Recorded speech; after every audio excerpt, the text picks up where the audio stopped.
So I was talking about the leftist obsession with our kids. Why are they so obsessed with our kids? The left's goal is to continue a generation of activists. Activists have to be taught. Leftist ideology involves fear. You have to be taught fear, because the only people that give up their individual rights to government are people who are afraid. They're afraid someone's coming for them. The capitalists are coming for them. The white male patriarchy is coming for them. Government's going to save you. That's why the schools are so important. They see the schools as a scouting combine for new activists, because it is an attentive audience for 8 hours away from the parent. If they can get the teacher, they own your kids. There is simply no way in the 3 to 4 hours outside of school during the week you're spending with them, there is no way you can compete with the attentive audience of a school. They own the school, they own the kids. Feeling like a dead duck, spitting out pieces of his broken love. Did something crazy happen today? I woke up and I thought, I heard from the west towards Madison, Wisconsin, a faint but indefinitely distinguishable sound of rain this morning. Elon Musk takes 9.2% stake in Twitter after hinting at shakeup. The absolute mad lad actually did it. Elon Musk is the single largest shareholder in Twitter by a large margin. Hilariously, he's already made another $1 billion just on the announcement. Musk polled more than 80 million followers on Twitter last month, asking them whether the company adheres to the principles of free speech.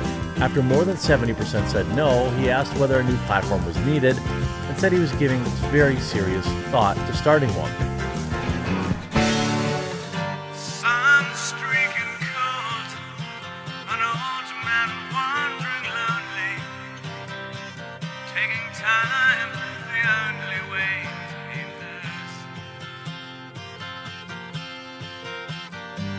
Their curtain bed as it bends to pick a dog end. It goes down to the bog and warms his feet.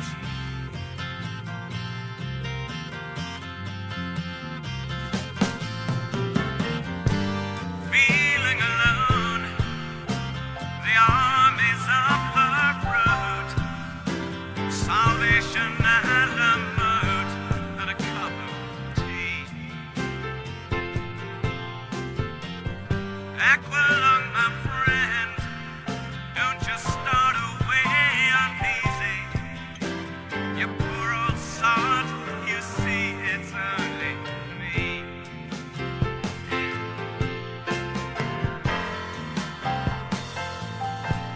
If you look at who are the top shareholders of Disney, it is BlackRock, State Street, and Vanguard, the three largest asset managers in the United States, who collectively manage over $20 trillion, by the way. That's more than the GDP of the United States. If you're a CEO in a public company today, when you look at your alleged bosses, the quote-unquote shareholders, they're actually quietly whispering in your ear the kinds of social agendas they want to see them pushing. Nobody diagnoses this problem better than Vivek Ramaswamy. Big investment firms like BlackRock, which take your money, and then they vote these companies far left. That's what happened to Disney. Say they own 10% of Facebook, BlackRock. If they tell Facebook, I want you to get woke and make a donation to BLM, follow me, and they say no, BlackRock can say, all right, we're just going to sell your shares. If you were to sell 10% of the shares of Facebook, BlackRock's run by a lefty lunatic, Larry Fink. Larry Fink is as woke gets, and he takes your money. You think you're investing in your pension. What you're really investing in is wokeism.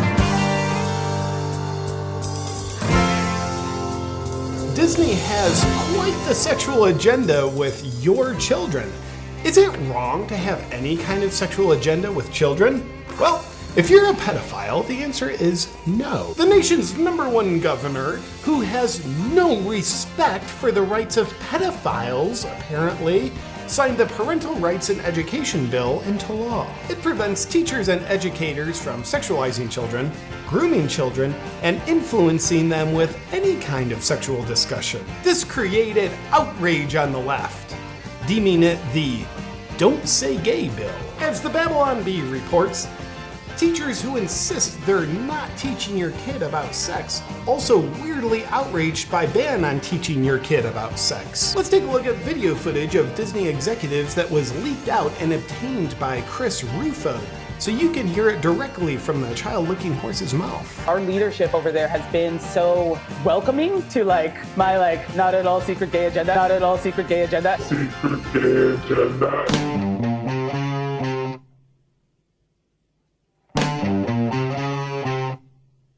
On Sunday, France goes to the polls to vote in the first round of their presidential election.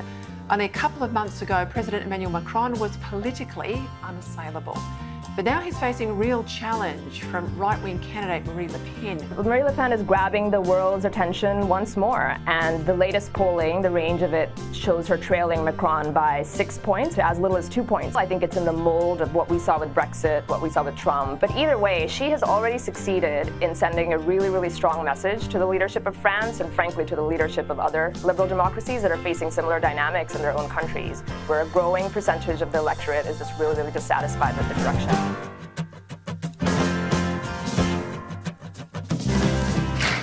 And so we will continue to recognize that in the state of Florida, parents have a fundamental role in the education, healthcare, and well-being of their children. We will not move from that. I don't care what corporate media outlets say. I don't care what Hollywood says. I don't care what big corporations say. Here I stand. I'm not backing down.